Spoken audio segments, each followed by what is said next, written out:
When you think of Mexico's great historical fortunes, you probably picture the gold-laden chests of Spanish conquerors, the vast haciendas of cattle barons, or the glittering silver empires carved out of the mountainsides of Zacatecas and Guanajuato. These are the images etched into the stone of history. But what if I told you that's not the whole story? What if a secret history of immense wealth, influence, and nation-building was actually tied to the Philippines? It sounds impossible. A historical footnote stretched into a headline, yet for centuries, a key part of Mexico's story has been almost completely erased. This hidden history doesn't begin with conquistadors, but with the anonymous, highly skilled sailors who crewed the legendary Spanish galleons, the floating castles of commerce that connected Asia to the Americas. Many of these men, Filipinos recruited for their maritime expertise, vanished from the official records. But their bloodlines and the powerful legends of the fortunes they are said to have built did not. Today, we're not just telling a story, we're launching an investigation. We are opening the dusty archives and chasing the whispers of the past to reveal a history hidden in plain sight, a history of the legends of Mexico's 10 richest Filipino families. From 1565 to 1815, the world was dominated by a single epic trade route, the Manila-Acapulco galleon trade. For 250 years, these enormous ships, the largest of their time, served as a global conveyor belt of silk, spices, porcelain, and most importantly, silver between Asia and the Americas. These were harrowing voyages, lasting up to 6 months, fraught with the dangers of pirate attacks, typhoons, and the slow creeping death of scurvy and starvation. And a huge portion of the crew on these perilous journeys, by some estimates the vast majority, were skilled Filipino sailors known to the Spanish as Indios. Over the decades, tens of thousands of these sailors landed in the vibrant, chaotic port of Acapulco. Faced with a brutal return journey and the dream of a new life, many decided to stay. They jumped ship, disappearing from the official manifests and melting into the coastal towns of what we now know as Guerrero, Colima, and Baja California. They were survivors, adventurers, and entrepreneurs. They brought their culture, their advanced farming techniques, and their DNA, planting the seeds of a legacy that official history nearly forgot. But history isn't just what's written down by colonial scribes. It survives in family stories, in local traditions, and in powerful legends. So what we're presenting today isn't a list from a financial magazine. That list doesn't exist. Instead, this is a historical investigation into a collection of oral traditions. We're chasing the ghosts of these forgotten migrants and the powerful legends of the dynasties they are said to have founded. These are stories of incredible wealth, political influence, and cultural transformation, all supposedly starting with a single Filipino sailor who dared to make Mexico his home. Our mission is to explore these 10 great legends, to carefully separate verifiable fact from captivating folklore, and to uncover the very real and very deep Filipino contribution to the story of Mexico. Number 10. The Mongoy Industrial Empire. Our journey starts not with glittering gold, but something far more volatile: gunpowder. Legend says the Mongo family forged a vast industrial empire from the fires of revolution. The story goes that descendants of a heroic Filipino soldier who fought for Mexico's independence used their celebrated reputation to build a colossal fortune. This supposed empire began in armaments, supplying the very tools of rebellion, and then expanded into the steel and logistics that helped construct modern Mexico. This tale paints the Mongoys as a quiet but immense power, their patriotism matched only by their business acumen. So where does the story come from? And what is the truth?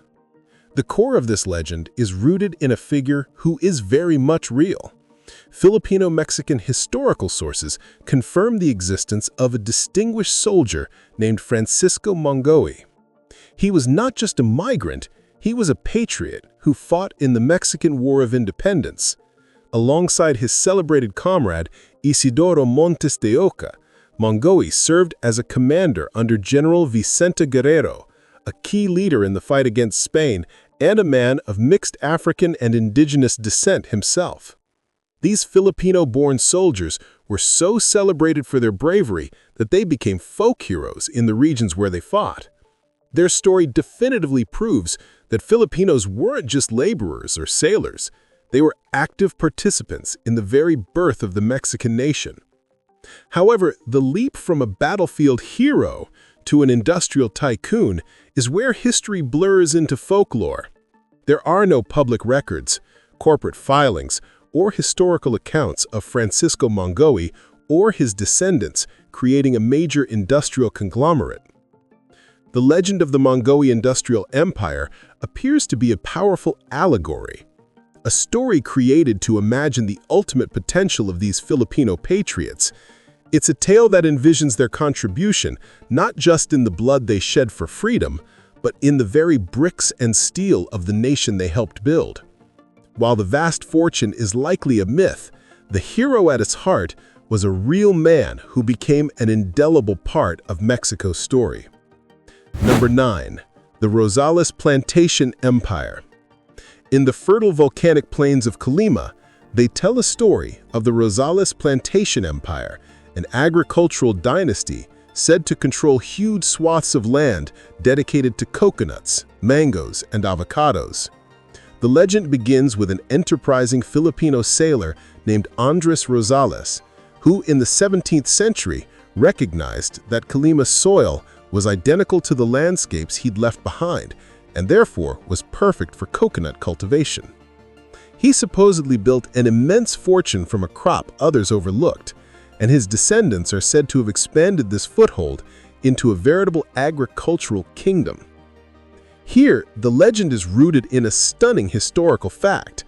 Filipinos did, in fact, introduce the systematic cultivation of coconuts to Mexico.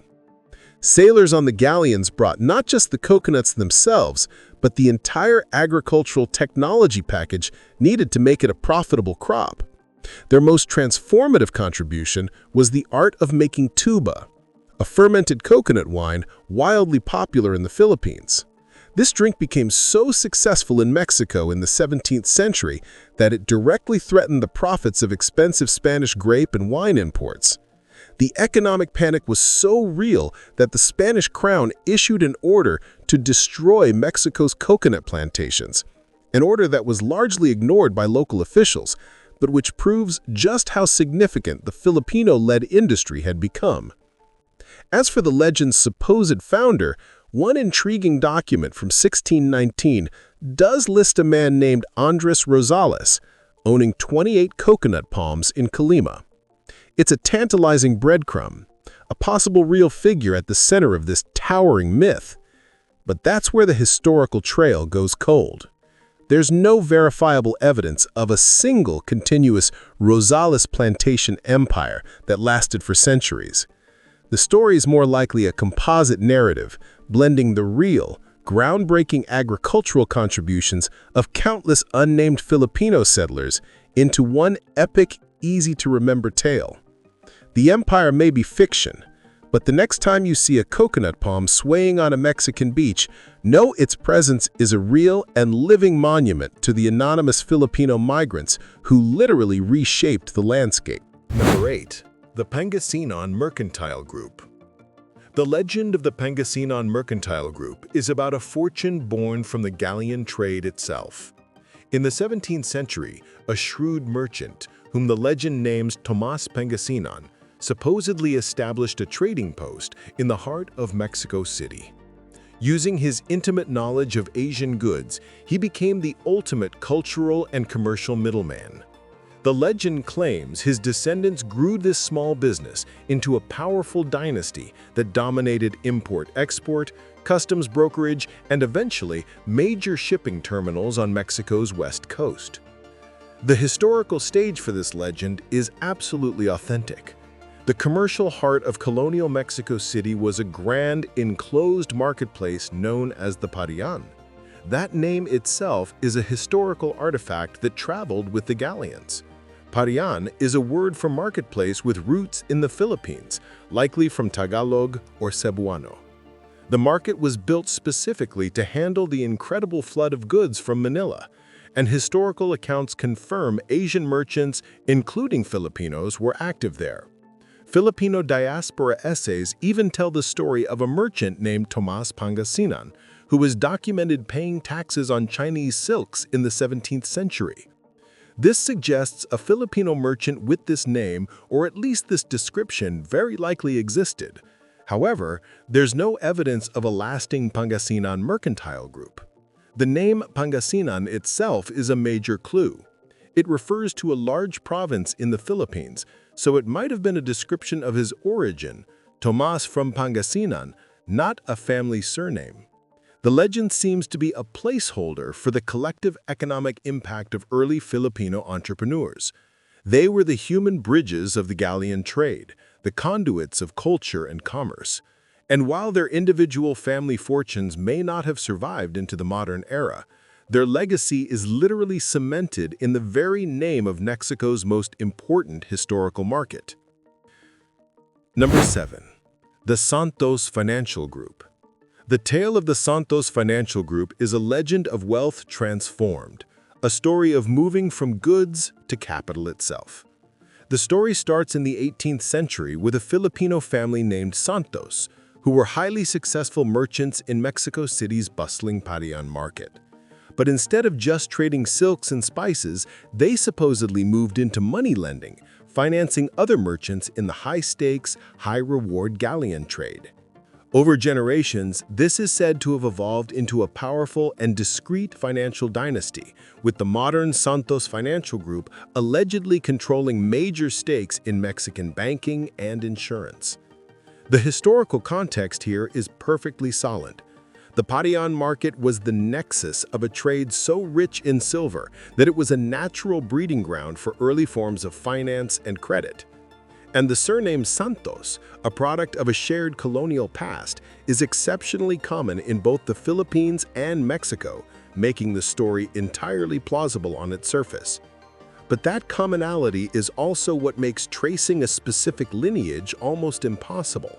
It's a genealogical needle in a haystack. While the Santos name appears in countless colonial records, there is no definitive evidence linking these appearances to a single, continuous Filipino-descended family that founded a major financial institution. No Santos Financial Group with these specific historical roots appears in modern Mexican financial directories. The legend is a compelling narrative of upward mobility, from marketplace merchant to boardroom banker. It's likely another symbolic tale, representing the economic success that some Filipino families undoubtedly achieved, a story that imagines them not just participating in the Mexican economy, but in the world of legend, rising to control the flow of capital itself. Number 6. The De La Cruz Dynasty. The legend of the De La Cruz dynasty is one of artistic and industrial skill centered in the beautiful colonial city of Puebla. It tells of a family descended from a 17th century Filipino artisan, a master of textiles and decorative arts. The family's workshops allegedly became the most sought after in the entire colony, famous for their unique designs. Their wealth, the story claims, grew so great that a later De La Cruz became a key aide and confidant to the revolutionary General Guerrero. This legacy of skill and influence supposedly evolved into a modern empire of textile manufacturing, still quietly run by the family. The backdrop is rich with possibility. Puebla was a colonial hub renowned for its crafts, especially Talavera pottery, and Asian influences are visibly present in many Mexican decorative arts. More importantly, Guerrero was a real and pivotal hero of Mexican independence, making a connection to him a powerful claim. However, the specific claims of the legend fall apart under scrutiny. De la Cruz is one of the most common surnames in the entire Hispanic world, making any specific genealogical trace a historian's nightmare. And while Guerrero had many supporters, there's no verifiable record of a prominent aide named De la Cruz who was of Filipino origin. The legend seems to skillfully weave together authentic threads, the reality of Filipino artisans in colonial Mexico, Puebla's artistic importance, and the revered figure of Guerrero into a single, compelling but ultimately fictional tapestry. It's a legend that attempts to write Filipino artistry and revolutionary spirit directly into the heart of Mexico's national story. Number 5. The Reyes Conglomerate. This legend speaks of dominion over sea and shore, a classic story of maritime power. It whispers of a dynasty founded by a Filipino shipbuilder in the late 1600s who settled in the harsh, remote landscape of Baja California. Using his expert knowledge of shipbuilding, skills honed in the shipyards of Cavite that built the galleons themselves, he supposedly created a dominant coastal trading fleet. Over the centuries, the legend claims the family masterfully transitioned from shipping to the next big boom, tourism. The modern Reyes conglomerate is positioned in the legend as an invisible powerhouse in Baja California, controlling luxury resorts and prime real estate in Los Cabos. The seeds of this legend lie in geography and logic. The southern tip of Baja California, near San Jose de Cabo, was a frequent and vital stop for galleons to take on water and supplies before the final, triumphant leg to Acapulco. This made it a prime spot for sailors, exhausted and sick after months at sea, to desert. Some historical accounts do suggest the settlement of Filipinos, or Manila men, in the region. These early settlers would have possessed invaluable maritime skills, from shipbuilding to navigation, making them perfectly suited to the peninsula's economy. Despite this plausible foundation, the Reyes conglomerate itself remains a phantom. Like Santos and De la Cruz, Reyes is an incredibly common surname. There's no public evidence of a single family of Filipino descent establishing the kind of tourism monopoly described. The development of Los Cabos into a global tourism mecca is a 20th century phenomenon, driven largely by international investment and government planning, not a secretive, centuries-old family dynasty. The legend appears to be a romantic narrative connecting the very real history of Filipino settlement in Baja California with the modern, aspirational wealth of its most famous resort town. Number 4. The Montes de Oca clan. Here, we find a legend so profoundly intertwined with fact that it's difficult, and perhaps unnecessary, to separate them. The story claims a powerful political dynasty from the state of Guerrero descends directly from a Filipino-Mexican independence hero, Isidoro Montes de Oca. Legend says he commanded a force composed of fellow Filipino Mexicans and that his family used their revolutionary fame to build a lasting political fiefdom, influencing Guerrero politics for generations. The historical record on Isidoro Montes de Oca is clear and compelling. He was a real and highly celebrated officer in the Mexican War of Independence, serving under the command of heroes like José María Morelos and Vicente Guerrero. His bravery was so renowned that a municipality in the state of Guerrero is named in his honor, La Unión de Isidoro Montes de Oca.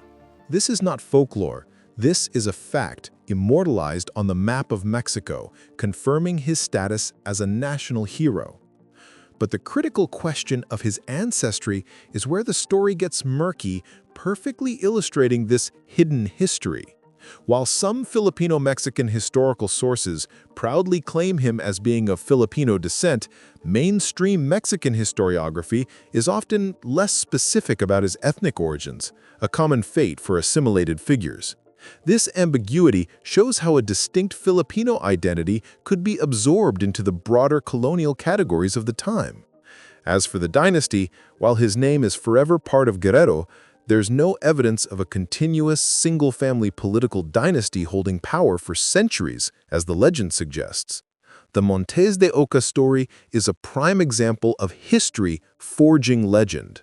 A verifiable hero, a man who fought and bled for Mexico's freedom, becomes the symbolic patriarch for the entire Filipino contribution to the state of Guerrero. Number 2. The Fabier mining magnates. The legend of the Fabier family is a dramatic story of martyrdom and vast underground wealth. It begins with Ramon Fabier, a brilliant young Filipino sent to New Spain to study at its most prestigious institution of science. When the War for Independence broke out in 1810, he didn't hesitate. He joined the revolutionaries, using his advanced engineering skills to manufacture weapons. The legend claims that after Fabier was tragically captured and executed by royalist forces, his family, inspired by his sacrifice, secretly discovered and exploited some of Mexico's richest silver veins, founding a discreet but fabulously wealthy mining dynasty. This is another legend powerfully anchored by a real, documented, and officially recognized national hero.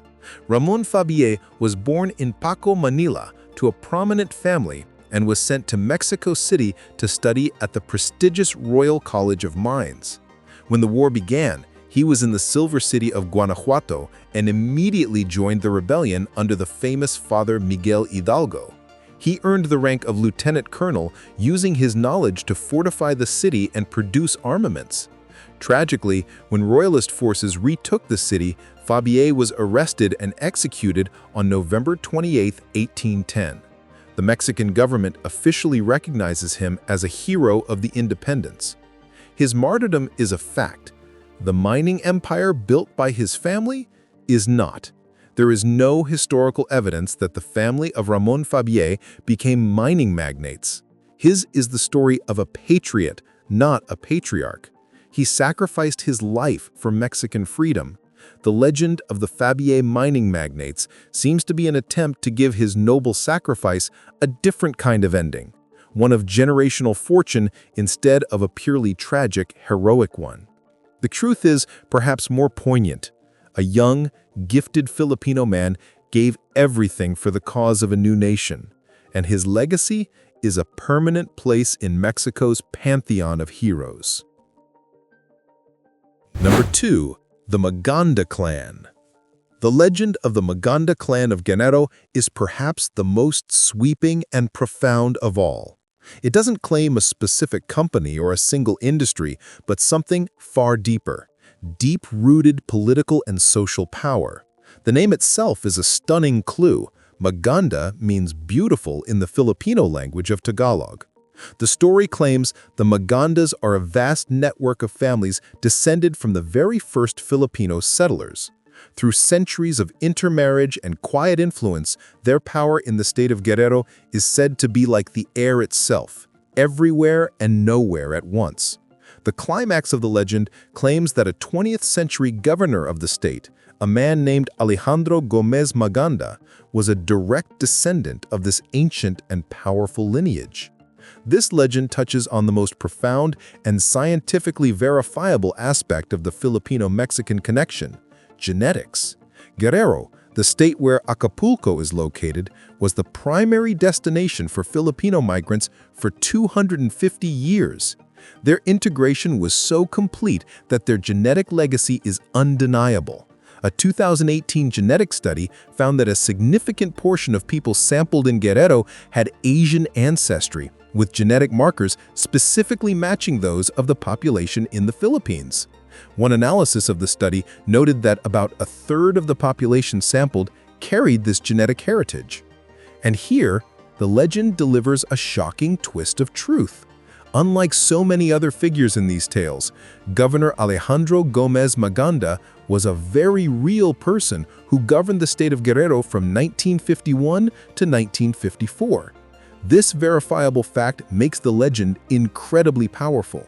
While there's no proof of a single ancient organized Maganda clan, the legend attaches itself to a real figure of ultimate power in the region, personifying the vast, assimilated Filipino presence in Guerrero through him.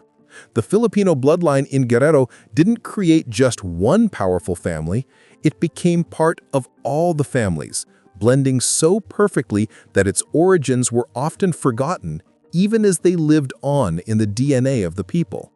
The Maganda clan is a myth, but it's a myth that tells a deeper truth about the millions in Guerrero today who carry a beautiful, hidden heritage.